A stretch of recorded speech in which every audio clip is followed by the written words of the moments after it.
안녕하세요. 월드미션 대학교 사회복지학과 겸임교수 김재원입니다.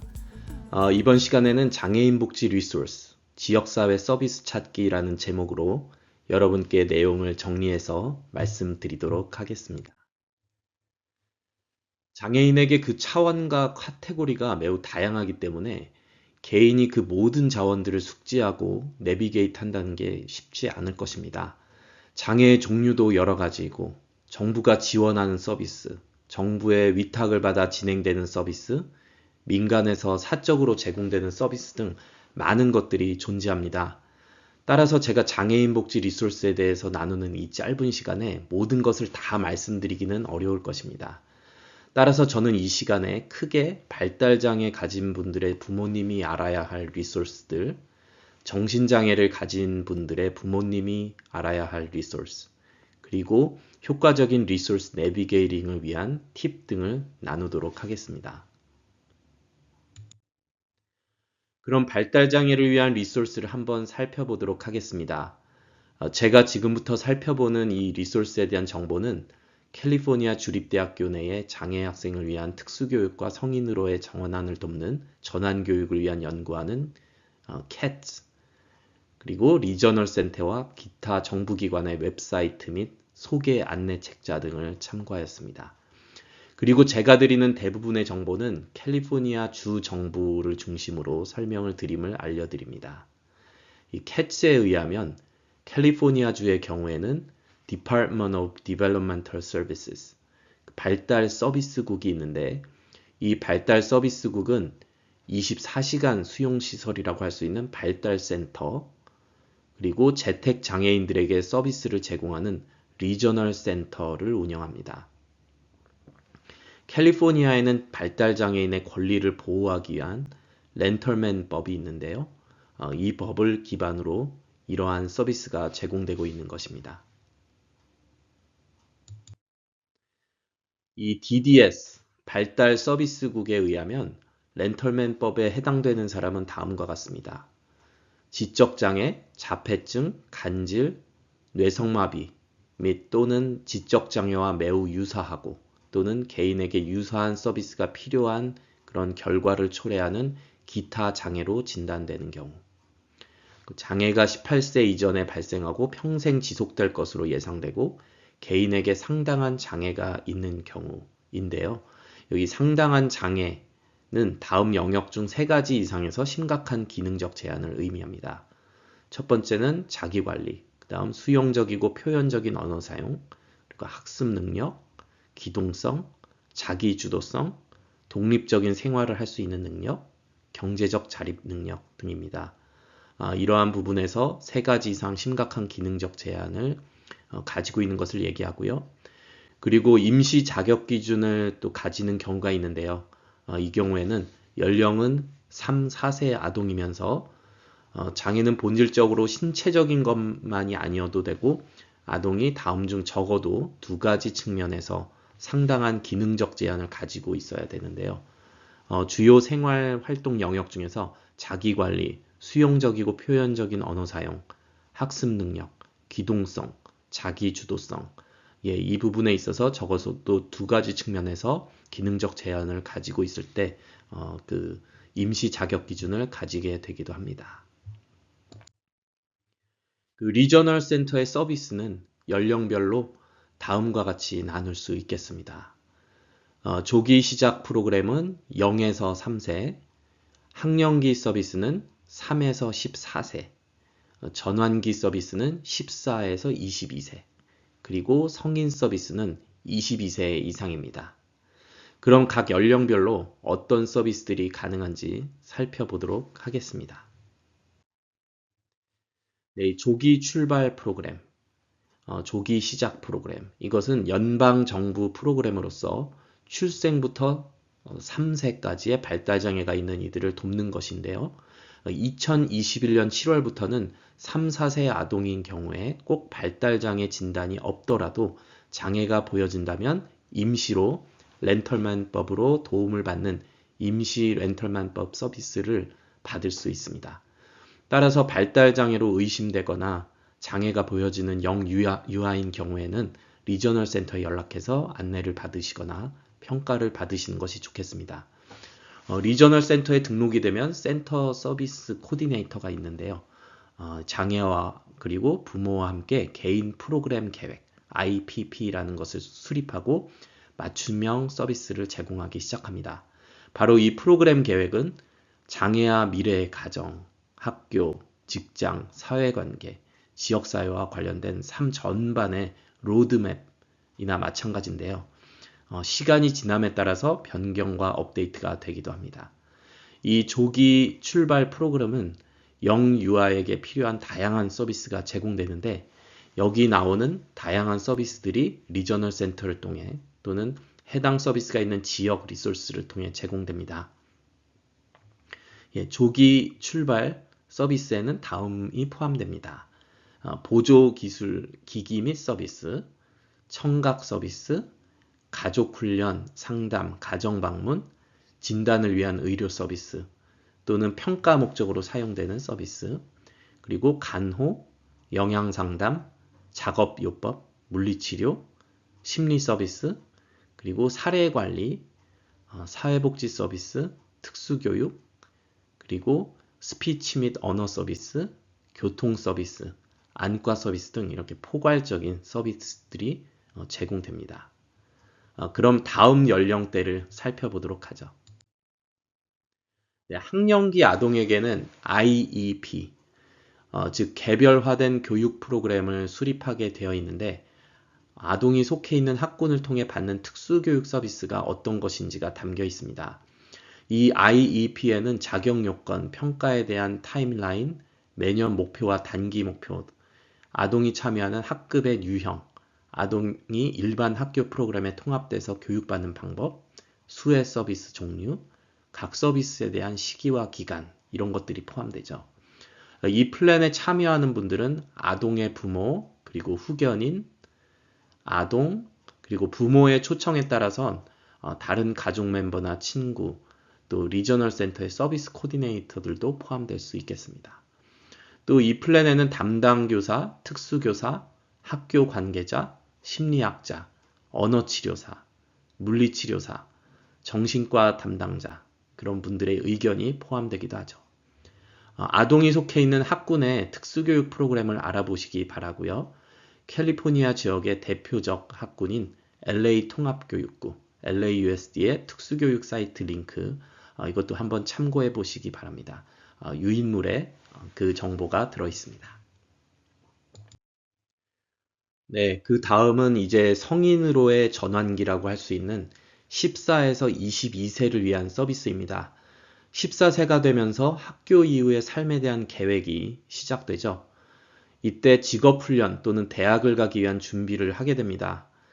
학교는 법에서 정하는 대로 이러한 전환기를 계획하는 서비스를 제공해야 합니다. 그래서 IEP에 이러한 전환기 계획이 포함이 되고요. 또 어떤 학교는 IEP와는 별도로 전환기 플랜이라고 불리는 ITP를 작성해서 매년 업데이트를 하게 됩니다.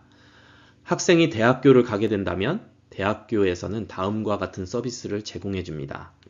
일반교육, 공인직업, 직업기술교육, 보조공학기술, 수업을 위한 배려, 학습장애 프로그램, 수업 내용 필기 대행 서비스, 재활국을 통한 대학 수업 지원 등입니다. 취업을 하고자 하는 경우에는 리저널 센터는 캘리포니아 발달 장애국과 함께 학교를 졸업하는 장애인들의 고용을 돕습니다. 리저널 센터는 경쟁적 통합고용, 인턴십 프로그램, 지원 고용 프로그램 세 가지를 통해서 고용을 돕습니다. 리저널 센터는 22세 이상의 성인이 되는 장애인들이 성인으로서의 삶의 필요를 충족해주기 위한 지원을 제공하기도 하는데요. 그 중에 대표적인 것이 성인 주간 프로그램입니다. 취업 활동을 하지 않는 성인 장애인들이 지역사회에서 최대 주 30시간까지 센터에서 사회기술 훈련, 취업기술 훈련, 자기관리 훈련, 소통 훈련, 행동관리 훈련 등을 배울 수 있는 그런 성인 주간 프로그램들입니다. 이것은 크게 액티비티 센터, 성인 개발 센터, 그리고 지역사회 기반 성인 서비스, 데이케어 서비스 등으로 나누어집니다. 취업과 고용에 대한 서비스는 재활국에서도 제공을 하는데 취업, 유지, 현재 직장에서의 승진을 지원하는 서비스 등입니다. 여기에는 다음이 포함됩니다. 취업 상담 및 지도, 직업에 필요한 기술을 습득하는 데 도움이 되는 교육 및 훈련 서비스, 교과서 및 소모품에 대한 지원을 받는 데 필요한 도구 및 소모품, 보조장치, 직업지도, 보육, 교통 등의 지원 서비스, 직업을 찾고 인터뷰를 준비하는 데 도움이 되는 직업 검색 및 인터뷰 기술 서비스입니다. 발달 장애인은 아니었지만은 이제 정신장애인 그 환우를 도왔던 경험이 있었는데 그때 이분이 이제 직업과 인터뷰 기술 이런 것들을 재활국으로부터 도움을 받고 그리고 또 멋진 양복을 또 제공받아서 훌륭하게 인터뷰를 거쳤던 그런 기억이 나는데요. 이러한 재활국의 서비스가 굉장히 큰 도움이고 또 혜택인 것 같습니다. 사회보장 혜택과 취업 시에 혜택이 어떻게 변경되는지 알아보는 데 도움이 되는 그런 혜택 상담 서비스 이런 것들도 또 제공이 되고요. 직업을 준비하는 16세에서 21세 학생들에게도 재활국의 서비스가 제공됩니다. 여러분의 유인물을 참고해 보시면 도움이 될 것입니다. 지금까지 연령별로 말씀드린 것 이외에 참고하실 수 있는 서비스로서 대표적인 세 가지를 말씀드리겠습니다. 첫 번째는 가정 지원 서비스, 즉 인홈 서포트 서비스입니다. 65세 이상 고령자나 시각장애인 또는 기타 장애인에게 제공될 수 있는 서비스인데요. 여기 보시는 바와 같이 다음과 같은 도움이 제공됩니다. 집 청소라든지 빨래, 음식 준비, 장보기, 병원 진료, 치료 시 동행해 준 것, 그리고 개인위생, 미용, 보호 감독 등입니다. 이러한 가정지원 서비스를 받으려면 캘리포니아 거주 중이어야 하고요. 메디칼 수혜자이어야 합니다. 시설이 아닌 가정에 거주 중이어야 하고요. IHSS 담당 사회복지사가 제공하는 헬스케어 서티피케이션, 즉 건강관리 인증서를 작성해야 합니다. 신청하는 방법은 핸드아웃, 유인물을 살펴보시면 되겠습니다. 두 번째는 레스핏, 즉 휴식을 지원하는 서비스입니다. 이것은 끊임없이 돌봄이 필요한 발달 장애인과 함께 살고 있는 가족분에게 잠시 휴식을 제공하기 위해서 마련된 서비스인데요. 가정에서 혹은 승인된 거주시설에서 이용할 수 있고 미리 스케줄해서 혹은 응급적으로 이렇게 이용할 수도 있는 것입니다. 물론 렌털맨법에 따르면 다른 가족분이나 지인 등의 도움을 우선 요청하고요. 그것이 불가능할 때 이 서비스를 요청하는 것이 원칙입니다. 이것을 크게 가정에서 제공하는 가정 레스핏 케어, 인홈 레스핏, 그리고 외부 레스핏, 아웃 오브 홈 레스핏으로 나눌 수 있는데요. 가정 레스핏 케어는 가족분이 돌봐줄 사람을 찾아서 그분을 레스핏 케어 제공자로 등록을 해서 근무하게끔 하는 것인데요. 이때 레스핏 제공업체에서 이분을 소개해서 이분이 채용이 돼서 일을 하실 수 있게 합니다. 또 대행 레스핏은 가족분이 마땅한 레스핏 제공자를 찾을 수 없으면 레스핏 제공업체에서 직원을 보내서 레스핏 제공자 업무를 하게끔 하는 것입니다. 외부 레스핏의 경우에는 가정 이외의 외부 거주시설에서 장애인을 임시로 거주할 수 있게 해주는 서비스인데요. 이 법은 최대 21일로 제한을 하고 있습니다. 세 번째는 교통 서비스입니다. 장애인들에게는 공공교통 서비스, 그리고 보조 교통 서비스, 패러트랜sit, 그리고 택시 서비스 등이 있습니다. 특히 공공교통 서비스의 경우에는 장애인이나 장애가 있는 학생들을 대상으로 무료 또는 저가의 교통 패스를 제공하고 있습니다. 이것도 유인물에 있는 링크를 이용하시기 바랍니다. LA 카운티 지역에 거주하고 있는 분들인 경우에는 액세스 서비스가 있는데요. 연방에서 의무화한 ADA 보조 교통 서비스입니다. 로스앤젤레스 카운티의 공급자이기도 하고요.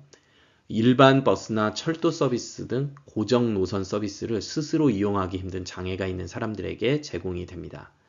지역 버스 서비스가 제공되는 시간 동안 장애인이 계신 곳까지 가서 원하는 곳에 내려주는 서비스를 제공하는데 이것도 유인물을 참조하시면 되겠고 또 신청하는 링크도 있습니다.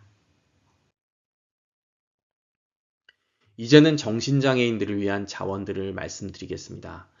제 소개를 잠깐 하자면 저는 라이센스가 있는 임상 소셜워커입니다.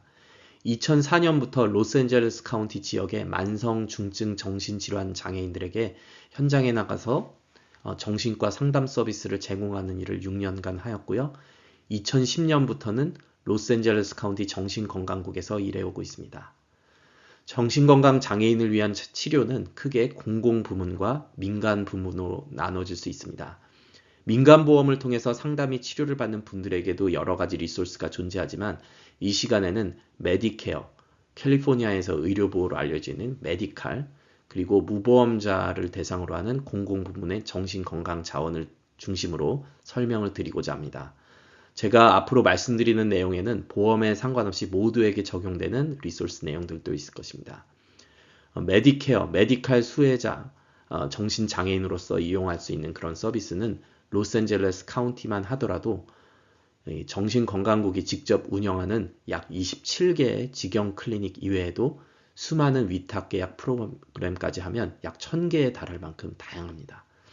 공공정신건강에서 다루는 정신건강 문제는 조현병, 조울증, 우울증, 불안장애, 강박성장애, 트라우마, 스트레스 관련 장애, 섭식장애, 인격장애, 주의력 결핍, 과잉행동장애 등 주요 정신장애들로 구성되어 있습니다.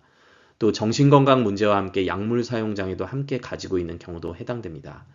이러한 정신건강을 가지고 있는 장애인을 이렇게 케어하고 있는 이 부모님들께서는 잘 아시겠지만 단지 정신과적 상담 및 의사의 약물 치료뿐 아니라 이분들이 재활하기 위해서는 다양한 지역사회 리소스가 필요하죠.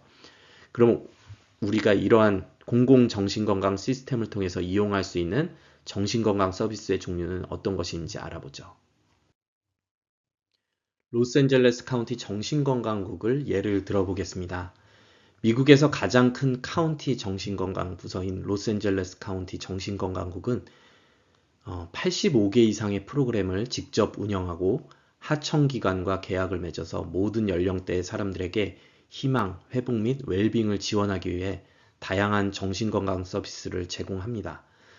제공되는 정신건강 서비스에는 진단 및 상담치료, 사례관리, 위기개입, 처방약 지원, 동료 지원 및 기타 재활 서비스가 포함됩니다. 또 정신건강 장애와 함께 일어나는 약물 중독과 같은 동시 발생 장애도 다룹니다. 또 필요에 따라서 자연재해 또는 인재 피해자, 그 가족 및 응급 구조원에게 상담을 제공합니다. 서비스는 주거시설, 진료소, 학교, 병원, 소년원 및 캠프, 정신건강법원, 기숙사 및 요양원, 현장 및 사람들의 가정을 포함한 다양한 환경에서 제공이 되고 있습니다. 네, 여기 로스앤젤레스 정신건강국의 서비스를 부서별로 보여주는 그런 그림을 보여드리겠습니다. 맨 위부터 오른쪽으로 내려가면서 설명드리죠. 네, 임상 서비스, 클리니컬, 이것은 클리닉에서 제공되는 서비스입니다. 이전 슬라이드에서 제공되는 다양한 정신건강 서비스가 제공되는 것이죠. 그 다음에 예방 및 조기 개입 서비스입니다. 이것은 정신건강 문제가 더 심각해지기 전에 미리 예방적 차원에서 조기 개입을 하는 여러 프로그램을 제공하는데요. 여기에서는 다양한 그 교육 및 훈련 프로그램들이 있습니다. 그래서 뭐 부모라든지 아니면 정신건강을 겪고 있는 분들이라든지 아니면 일반인들도 이런 조기 개입 아니면 예방 서비스를 통해서 많은 유익한 정보들을 얻고 그래서 본인의 그 정신건강 문제가 발견된다든지 그런 것들이 의심될 때 또 도움을 받을 수 있게끔 하는 어떤 계몽적인 역할을 또 하기도 하죠. 그 다음에 웰니스 센터는 정신질환을 겪는 환우분들이 낮 시간에 자율적으로 사회활동을 할 수 있는 그런 센터입니다.